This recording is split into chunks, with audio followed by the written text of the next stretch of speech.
Magandang araw po sa inyong lahat mga kababayan at welcome back dito po sa PNR. At ito nga mga kababayan, nasa thumbnail po natin ay may sinungaling, karma suspended na. Utos ng palasyo, papalitan sa posisyon. Ako, ito ang ebidensya na traidor ang mga Marcos. Yan mga kababayan, yan po ang ating aalamin at bibigyan ng komento ngayong araw na ito. At dahil nga po riyan, ito mga kababayan, i-share po natin, no? Itong si Senator Amy Marcos. Nako, mukhang nambubudol na naman mga kababayan. At ito, masasabi ko nga talagang sinungaling, no? Itong si Senator Amy Marcos. At yan po ang ipapakita po natin, no? Yung mga ebidensya na kung saan nasabi nating sinungaling at traidor itong si Senator Amy Marcos. Dahil po riyan ay dahil po sa akap, no, na sinasabi niyang dinilit niya na doon po sa budget ng Senado. Pero ngayon mga kababayan, mababalitaan na lang po natin, ako, Senado di na pumalaga na mapunduhan ang akap sa susunod na taon. Yan mga kababayan, eto simulan na po natin. Pakinggan po muna natin yung mga naging pahayag, no, ni Senator Amy Marcos patungkol po dito sa mga ayuda, most especially dito po sa akap na ito. Eto, pakinggan muna natin at mamaya supalpalin po natin to. Ang problema, itong AX at yung akap pinaghahalo-halo nila. Ang ending, asan ang listahan? Nagtataka ako tuwing pupunta, abay nagtataka yung mga tao kasi bakit hindi naman binagyo? Wala naman na biktima sa disaster. Biglang magbabagsak ng bilyon-bilyon sa lugar na yon. Pagkatapos, yung mga lugar naman na binaha, nasalanta ng kung ano-anong bagyo. Ayan, hindi naman bibigyan ni isang kusing. Tama ba yun? Pinopolitika daw. Hindi naman yata tama yun. O eto, may bagsak natin dito sa lugar na to kasi mga kalaban natin yan para matalo. Tama ba yun? Yun ang naririnig ko kaya ang daing-daing So yan mga kababayan, no, talagang klarong-klaro po sa kanyang mga pronouncement, no, nitong si Senator Amy Marcos. Talagang parang she is against, no, dito po sa akap or sa mga anumang ayuda na ginagawa ng Kamara, no? Kasi nga bulto-bultong pera, bilyon-bilyon ang binabagsak sa isang lugar lang. At nakita po natin yan nung pumunta po sila sa Mindanao at dyan po sa Cavite na kung saan namudmud po sila ng bilyones. Bilyon, mga kababayan. Isang araw dito talagang masasabi mong, ay salamat. Sabihin mo talaga dito, ay salamat Senator Amy Marcos, no? Nasilip mo rin itong kagaguhan na ginagawa ng Kamara. Di ba? Papalakpakan po sana natin dito si Senator Amy Marcos dahil po sa mga sinabi niyang yan. Pero mamaya, ayaw kong pumalakpak gusto ko lang tuloy sa palpalin ito ito pa. Bukod po dito sa kanyang mga sinabi, hearing naman po sa Senado na kung saan sinabi niya talagang dinilit niya, niremove niya yung pondo na bilyones ng akap. Ito, pakinggan po natin. Bago po natin ipakita, yun naman pong yun naman pong pagpanig nila sa akap. Ngayon yung bicameral na. Ito mga kabayan, pakinggan muna natin tong past hearing, no, about dito sa mga ayuda na to. Alam niyo nakakatuwa yung akap dahil biglang sumulpot yan, wala naman sa NEP, wala naman sa DSWD budget, wala man lang sa wishlist nila, biglang sumulpot nung nakaraang taon at matapos yun, tinatanong ng lahat, ano ba talaga yung programang yan? Biglang Pebrero, katapusan ng Marso, tsaka lang lumabas yung mga guidelines. Kaya ang sabi nila, minimum wage earners and low income earners. Ang tanong ko, pareho ba yan ng AX? Hindi daw, kasi ito daw minimum wage at sabi ko may minimum wage rin na namatayan na tumatanggap ng AX, hindi ba pareho yan? Kaya nakakalito po at sa totoo lang, ang version Senado, tinanggal ko na po yan dahil ang pakiwari ko, walang programa ang pamahalaan na pag-aari ng sino man. Kinakailangan, lahat sumasapi dyan, at dahil dito, kinakailangan na pag-isahin na, isaayos na natin ang mga guidelines. Oh, are you saying there's no ACAP in the Senate version? Yes, I deleted it entirely. How much did you delete, Mr. President, Madam Chair? Yes, 39 billion which was added in the House version and 41 billion added for AIX. And we're saying that the 39 billion in the Senate version was reduced. And where did you put the 39 billion ACAP? Back to I AIX? leave it to the wisdom of the leadership, and I hope that during the BICAM this can be discussed. My recommendation is, while we recognize the necessity of immediate relief by direct financial assistance, it's imperative that we focus also on social protection initiatives such as those mentioned by yourself, the SLP, Kalahi Seeds, which foster long-term development and self-reliance rather than creating a new ayuda nation. Ayaw natin nun, ano? Kaya eto nga, pinopropose ko na sana dagdagan yung iba na developmental at sa kabila nun, ipagkaisa na ang AIX at ACAP para hindi nagkakaroon. So yan mga kaubayan, klarong-klaro po, sabi po, no? Coming from the mouth of Senator Amy Marcos, 39 billion dinilit doon po sa budget proposal ng ACAP. Yan, klarong-klaro po yan, pero bakit ngayon, di ba? Dito talagang tutol na tutol po siya sa ACAP na yan at gusto niyang tanggalin na at pag-isahin na lang dito sa AIX na lang or something na isang programa na lang. Ito ang nakakagulat mga kababayan. Sa kabila po na mga pahayag, ito mula sa pahayag na ito hanggang dito sa Senado, isa lang po ang gusto ni Senator Amy Marcos, no? Matanggal yang ACAP na yan. Ito ang nakakagulat. Balita ngayon mga kababayan, Senado, di na pumalag na mapondohan ang ACAP sa susunod na taon. Pakinggan po natin to. Hindi na pumalag ang Senado na maisali sa 2025 national budget ang ayuda para sa kapos ang kita o AKAP. Kung bakit, alamin sa balita ni Carla Abellana. May hati na ang mga senador sa ayuda para sa kapos ang kita o AKAP program para sa taon 2025. Ang AKAP ay isang financial assistance program na ipinatutupad. Tama ba yung narinig ko mga kababayan? May hati na ang Senado? Naku, ulitin nga po natin. Parang baka nagkamali lang ako ng rinig Dito sa bandang to. Okay? Dito pa yata yun. Teka lang. Dito. May hati na ang mga senador sa ayuda para Yun, confirm. No, mga kababayan, kumpirmado. May hati na ang mga senador sa AKAP. Naku po. This is a form of naku. Anong masasabi nyo dyan? Pinaghati-hatian na po nila. No?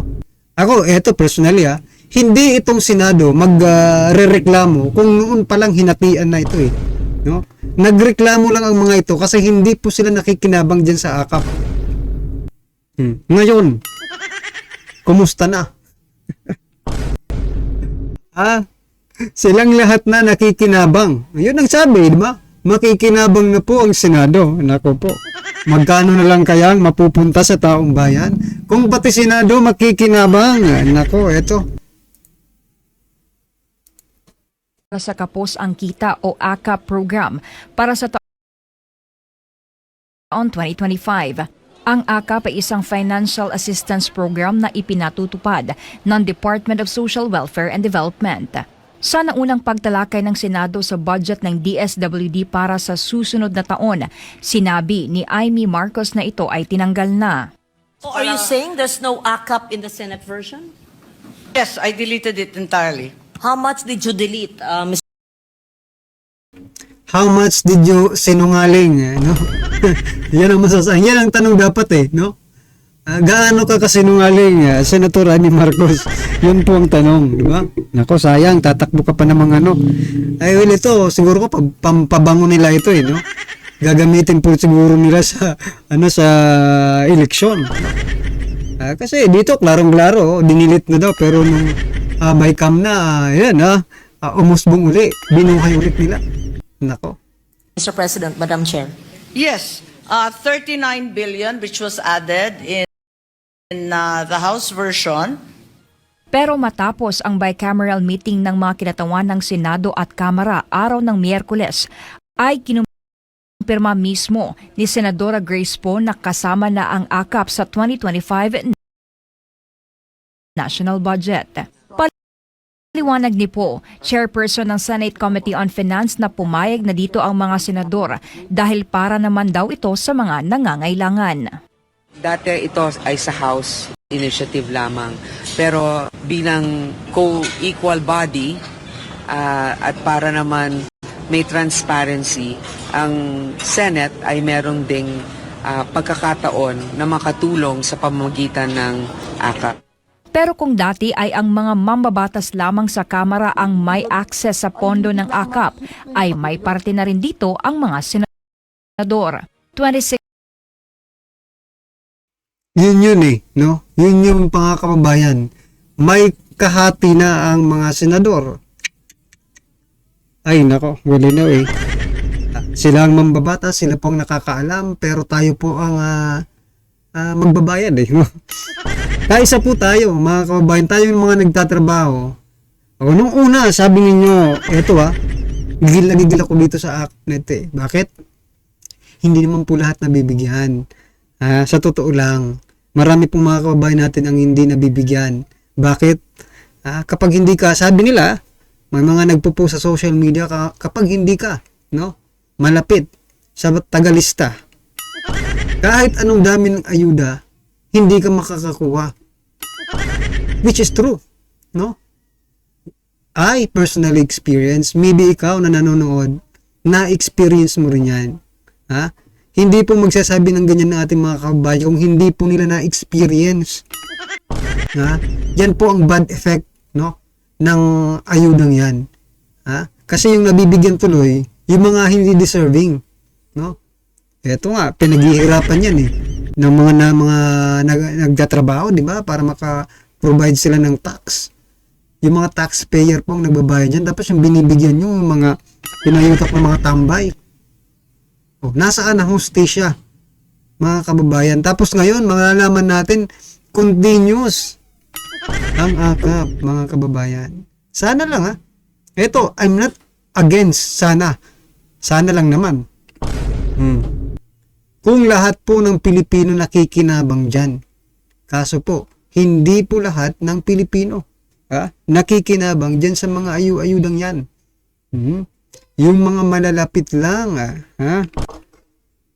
sa luwag, yung sa kaldero na lang, sige, sa kaldero.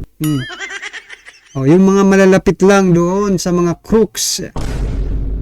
Not only crooks dyan sa House of Representatives, but also crooks, in the local. Dito mismo sa mga barangay, may mga crooks din po. Kung alam nyo lang, di ba?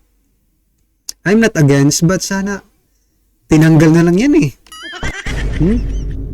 Ano sa palagay nyo mga kababayan? Ako, gigil ako dyan sa AKAP na yan. Pero, what do you think? Kung kayo po ay nakikinabang, malamang ay isa kayo sa magsasabing yes. Yes na yes. Pero kung ikaw po ay hindi nakikinabang at minsan lang, Minsan lang maambunan. Dahil ikaw ay hindi kilala sa inyong barangay. Nako, talagang masasabi mo talagang sayang. Sayang po yung mga pera ng mga taxpayers natin. Sana lang po lahat ng mga kababayan natin ay makapag-avail, Hindi lang po yung mga malalapit sa mga tagalistang yan. Pilipino rin po kami, Nagbabayad rin po kami ng tax na binibigay ninyo din sa mga ayuda-ayudang yan. Kaya sa susunod, isipin nyo naman. Wag nyo nang piliin. As long as you are a Filipino, nakatira ka dito sa Pilipinas, bigyan na yan. Diba? Nang makatikim man lang, kasi yung iba, triple na, doble pa. Yung iba, hanggang ngayon, no? Wala pa rin natatanggap. Yan mga kababayan, no? I think, totoo lang naman ang sinasabi ko. Diba? Ano pong inyong reaction dyan? I-comment nyo na lang po. At ito mga kababayan, sama-sama sabay-sabay po natin pakinggan. Panoorin at bigyan ng komento ang video ito. Ito, pakinggan po natin to. Ito ang breaking news ngayon. Viral ngayon sa mundo ng social media. Sadya talagang ang buhay ay parang gulong. Minsan nasa ilalim ka, minsan nasa ibabaw ka. Ito ang komento ng marami sa ating mga kababayan nang tila nagsilabasan na di umano ang mga sikretong pilit na tinatago. At para maitago ang mga naturang isyu ay si Vice President Sara Duterte ang pinagbubuntungan. Sagip Party-less Representative Rodante Marcoleta. Pinapababa na sa pwesto si Speaker Martin Romualdez dahil sa di umano'y utak sa pangunguna nito sa garapalang pagpapakalat ng People's Initiative para palitan ang saligang batas ng Pilipinas. Totoo kaya ito mga kapanig? Ating alamin sa bidyong ito. Pero bago tayo magpatuloy mga kapanig, kung bago ka pa lamang sa aming channel, ay huwag kalimutang mag-like, subscribe at i-click ang notification bell para mas maging updated ka pa lalo sa lahat pa ng mga bagong videos na i-upload namin. At yun na nga mga kapanig, bistado na nga sa Senado ang garapalang People Initiative na ginagawa ng Kongreso sa pangunguna di umano ni Speaker Martin Romualdez na ang pangunahing layunin ay palitan ang ating saligang batas nang sa ganon ay maging Prime Minister siya sa bagong konstitusyon. Dahil kung idadaan di umano sa normal na halalan ay tila hindi ito umano mananalo bilang Pangulo ng bansa. Ayon pa sa inilatag na ebidensya ng Senado, ay gumastos ng milyong-milyong peso ang Kongreso upang makakalap ng perma sa buong bansa. At ginamit nila anya ni Speaker Romualdez ang pagbibigay ng ayuda sa mga kapuspalad nating kababayan. Kapalit ng pera ang kanilang perma nang sa ganon makuha ang porsyentong kinakailangan upang simulan ang pagpapalit ng saligang batas. Dismayado nga ang mga karamihan sa ating mga senador sa paglalapastangan ng Kongreso sa ating bansa at tila ba gagawin nila ang lahat upang sila'y manatili sa kanilang posisyon. Kaya naman, hihimukin di umano ni Congressman Rodante Marcoleta si House Speaker Martin Romualdez na magbitiw na lamang sa kanyang pwesto. Oras na mapatunayan na siya ang pasimuno ng ginawang People's Initiative ng Kongreso na gumastos ng milyong-milyong peso mula sa kaban ng bayan dahil lamang sa kanyang pansariling interes layunin ng naturang inisyatibo ang makakalap ng perma mula sa mga Pilipino nang sa gayon ay masimulan na ng Kongreso ang pagpapalit ng ating saligang batas. Marami ang mga ebidensya ang nagtuturo na si Romualdez ang utak ng lahat ng ito at mga kaguluhan sa bansa. At siya di umano ang punot dulo ng pagkakawatak-watak ng mga Pilipino. Nang lumabas nga ang balitang ito ay umani agad ng samut-saring komento mula sa marami sa ating mga kababayan na kung saan ay marami nga sa kanila ngayon ang hindi napigilan ng kanilang sarili na maglabas ng kanilang hinaingat komento sa mundo ng social media. At ayon So yan mga kababayan, ano po ang inyong reaksyon, opinion, or kritisismo sa video ito, i-comment lang po sa baba para at least alam po ng ating mga kababayan ang inyong opinion. Maraming salamat po.